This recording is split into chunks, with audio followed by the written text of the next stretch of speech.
தலைவன் எவன் தலைவன்? இவன் தலைவனடா, இவன் தலைவனடா,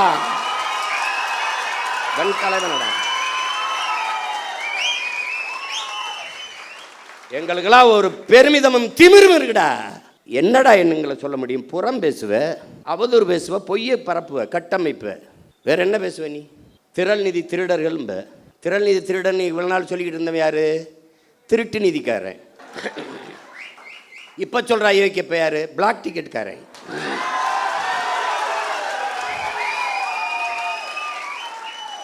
கள்ளச்சந்தையில திரைப்படம் பார்க்கிற அனுமதி சீட்டை வித்த அயோக்கிய பைய எங்களை திறன் நிதி திருடங்கடா. அயோக்கிய பலட பிளடி நான்சென்ஸ். தம்பி, ஆட்டம் ஒரு மாறி மாறி தான் ஆடுவோம். இந்த ஆட்டம் உங்க கையில் இருக்கு. உங்க காலில் இருக்கிற பந்து ஒரு நாள் எங்கள் கால்களுக்கு வரும். பார்த்து ஆடணும், பார்த்து பேசணும்.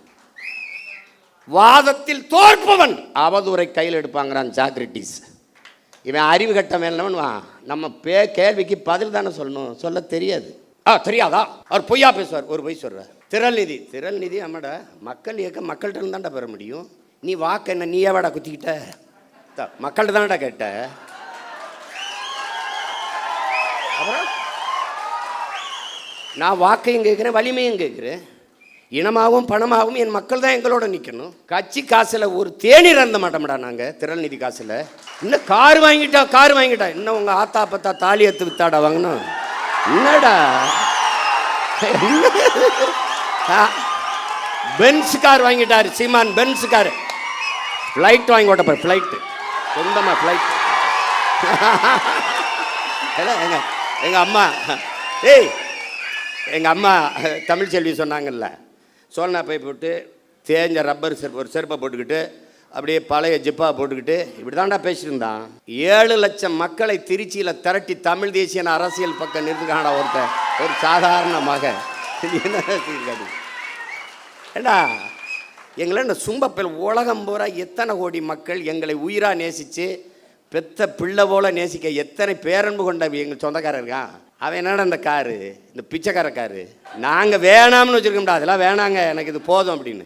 அது என் மருமே ஒரு நாள் இந்த காரில் வந்து வண்டியில் வந்தாப்புல வந்துட்டு அவர் திடீர்னு, மாமா இவ்வளோ தூரம் பயணத்தில் இது எப்படி மாமா, அவராக காசை கட்டி வாங்கிட்டு வந்து நிறுத்திட்டு போனாப்புல. பொறுக்கல. ஆனால் சொந்தமாக விண்ணூர்த்தி வாங்கி ஓட்டினா என்னடா பண்ணுவீங்க? டேய் வைத்தியக்காரங்களா, வைத்தியக்காரங்களா செத்து போங்கடா. நான் துறைகிட்ட சொன்னேன், துறை அண்ணா என்னென்ன எப்படி பண்ண தம்பி, டேய் நம்ம செய்கிறது அவங்களுக்கு எதாவது பிடிக்கலையோ அதை திரும்ப திரும்ப செய்யணும்டா. டேய் நம்ம பேசுகிறது அவனுக்கு எரிச்சலாக இருக்காடா, அதே பேசுகிறான், அதே பேசுகிறேன். இப்போ நம்ம என்ன பயிற்சி கூடத்தில் ஒரு உடையை போட்டு பயிற்சி எடுக்கும்போது காலை தூக்கி இப்படி வச்சா அப்போ பாருங்க, இந்த உடையை பார்த்தீர்களா, பேசுவது தற்சார்பு ஆனால் போடுறது இங்கே தயாரித்ததாண்டா பைத்துக்கிறப்பல இங்கே தயாரித்ததான். அதுதான் அவன் என்ன தர துறைக்கிட்ட சொன்னேன். அப்போ நம்ம ஒன்று செய்யும்னே, கோணி சாக்கில் ஒரு டவுசரை தச்சுக்கிட்டு அவன் என்னன்னா எங்களை பார்க்கும்போது நீங்கள்லாம் கோமணம் கட்டிட்டு அலையாமல் எதுக்கு இப்படிலாம் போட்டு தர்றேன். டேய் டேய் உங்களை எல்லாம் வர டே இருங்கடா, தம்பி கொள்ள வெறியில் இருக்கோம் பார்த்துறதுக்கு. புரியுதா புரியுதா? பேசவே ஆரம்பிக்கல. சில கேள்விகள் கேட்குறோம், சில கேள்விகள் எதிர்க்கிறார். எதிர்க்கட்டே எதிர்க்கலடா, களத்துக்கு என்ன நாங்கள் வரலடா. வந்தா என்னடா அவங்க